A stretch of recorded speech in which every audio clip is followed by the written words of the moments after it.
merci d'être si nombreux à la Cinémathèque française pour cette projection de Clair de Femme.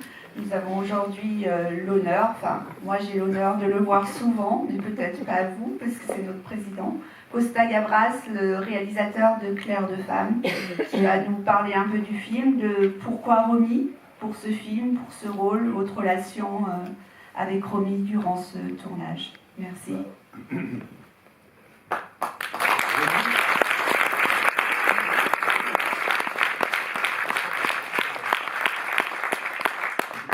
C'était d'abord parce que c'était une grande actrice, et aussi parce que cette histoire de Romain Gary, après l'avoir lue, me plaisait énormément. Et je cherchais quelle actrice pourrait la jouer, française ou étrangère, qui peut venir à Paris, vivre à Paris, etc. Je trouvais qu'elle, très vite. Vous savez, quand on fait un film, on a des acteurs, on se dit, quelle actrice, on fait des listes. Et puis après, on règne. Parfois, on voit un ou deux films qu'elle a fait une telle ou telle actrice pour voir si elle correspond. Et puis finalement, je n'ai pas eu de faire ça. Et Romy, ça m'a semblé très très vite. En plus, je voulais travailler avec elle. On s'était rencontrés quelques fois. Et on se disait, bon, peut-être un jour on travaillera ensemble. Voilà. Donc, il avait une blague, il dit, je suis assez jeune encore, je peux attendre, oui, voilà. ce rôle, vous avez immédiatement pensé à elle, et elle a accepté tout de suite, c'est ça? Immédiatement, et encore plus quand j'ai commencé à écrire le scénario. Okay. Plus j'avançais dans le scénario, plus je me disais, voilà, il n'y a personne d'autre. Et j'avais aussi pensé à mon temps. J'essayais aussi de trouver les couples. Il était important pour moi de faire un autre couple que celui qu'ils avaient avant, qu'ils avaient fait avant. Voilà, que vous connaissez sûrement. César et Rosalie. Voilà. César et Rosalie, oui. Magnifique film. Magnifique, oui. Et durant le tournage, votre relation avec Romy, elle était comment? Passionnelle, distante, elle était présente, près de vous? D'abord, ça a commencé après avoir lu le scénario, elle m'a dit, tu fais le film pour toi, ou pour moi, ou pour mon temps. Pourtant, on avait fait des films, donc on pouvait avoir peur, et elle n'avait pas tort d'ailleurs. Parfois, il y a des attachements, et non, je lui dis, je le fais pour l'histoire, et je pense que à cette histoire, il n'y a que toi et mon temps qui sont les meilleurs pour la jouer. Voilà, c'est comme ça. Alors, on a pu parler. Pendant le tournage, Romy s'attachait beaucoup au metteur en scène. Je veux dire, elle s'est donnée complètement à l'histoire. Et naturellement, l'histoire, c'est le metteur en scène qui est là, c'est la seule relation pour que cette histoire passe par la caméra. Et elle avait l'habitude de ne pas poser des questions, mais d'écrire des petits mots. Le matin, quand elle arrivait, pendant le tournage, pas des petits mots. Le soir, quand elle partait, pour le lendemain. Puis, très vite, je lui dis, mais on peut en parler. On en parlait aussi un peu, mais pas avec cette espèce de simplicité et les détails. Il m'a dit une jolie chose, il m'a dit, les mots sont bons, les écrits restent. Voilà.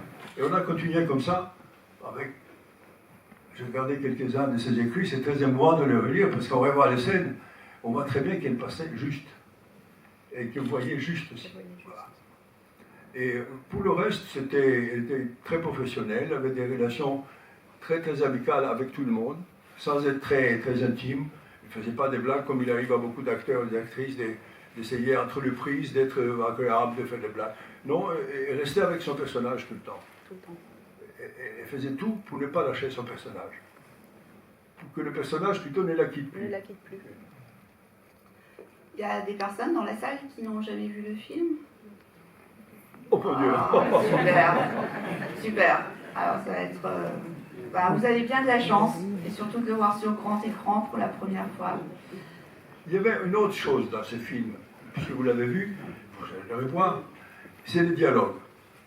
Les dialogues, j'ai gardé les dialogues dans une grande partie de Romain Gary. D'ailleurs, quand il a vu le film, il m'a envoyé un petit mot pour me dire combien il était content que le film ressemble à son livre, beaucoup, et que les dialogues sont ces dialogues.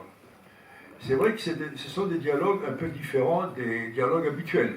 Bon, certaines personnes ont dit, notamment un des producteurs, il a dit, bon, Costa, évidemment, Costa, il est étranger, il ne comprend pas tout là. Mais pour moi, c'était important parce que Romain Gary avait dit une chose à propos de ces deux personnages. Il a dit qu'ils sont ivres de malheur. Et ivres de malheur, quand on est ivre, on ne parle pas, on ne regarde pas, on ne marche pas, de la même manière que quand on n'est pas ivre. Voilà. Et la pire des ivresses, naturellement, c'est l'ivresse de malheur. Voilà. Donc, c'est pour ça qu'il fallait garder ce dialogue. Et aussi, pour que le personnage, vous pouvez le regarder, ne vivent pas de la même manière les choses de la vie, les choses quotidiennes. Ils sont déphasés. Parce que leur esprit, leur préoccupation, elle est ailleurs en permanence. Pour l'une et pour l'autre. Pour l'un et pour l'autre. Voilà. Donc il y avait ça qui m'a d'ailleurs beaucoup ému en lisant le livre, comme les autres livres de Gary d'ailleurs. Je pense que si vous ne les avez pas lus, ça vaut la peine. C'est quand même un écrivain tout à part, tout différent. Il a eu 2 fois, sur 2 noms différents, les concours, ce qui a rendu certaines critiques furieux, parce qu'ils avaient même dit que non, l'autre, il est mieux que Gary. Bon, c'est les petites histoires de la vie culturelle, toute petite. Donc, pour revenir au film, voilà, c'était ça, et c'était vraiment un vrai plaisir de travailler avec les deux. Ils sont très bien entendus. Parfois, il y avait des petits chocs, parce que vous savez, les acteurs, c'est des monstres. Hein. Non, c'est des monstres parce que qu'est-ce qu'ils vous proposent? Leur visage, leur façon de faire. Ils ne sont jamais sûrs. Ou alors ils sont trop sûrs, ils ne sont pas toujours très bons. Alors, quand ils se posent des questions, eh ben, c'est un effort énorme pour eux. Et c'est un effort qui dure pendant des semaines. Et l'autre problème qu'ils ont d'habitude, et qui n'est pas une habitude, et qui n'est pas habituel, c'est que vous jouez une scène aujourd'hui au même endroit, et au même endroit, vous trouvez une scène qui se passe vers la fin du film. Donc il faut qu'ils fassent un saut en avant et qu'ils reviennent après. Voilà, cette espèce de ping-pong psychologique, je dirais, c'est un effort énorme. Tout à fait.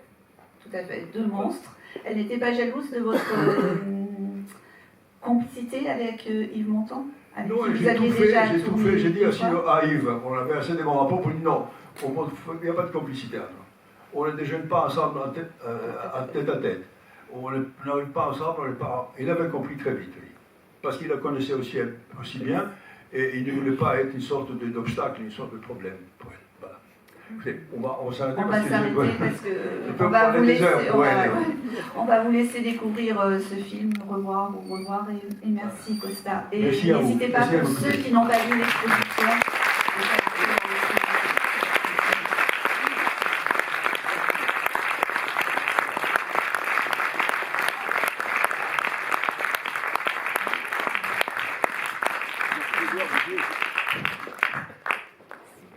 Madame Baudron, c'est la plus grande Sylvette Baudron, c'est la plus grande script que nous avons en France.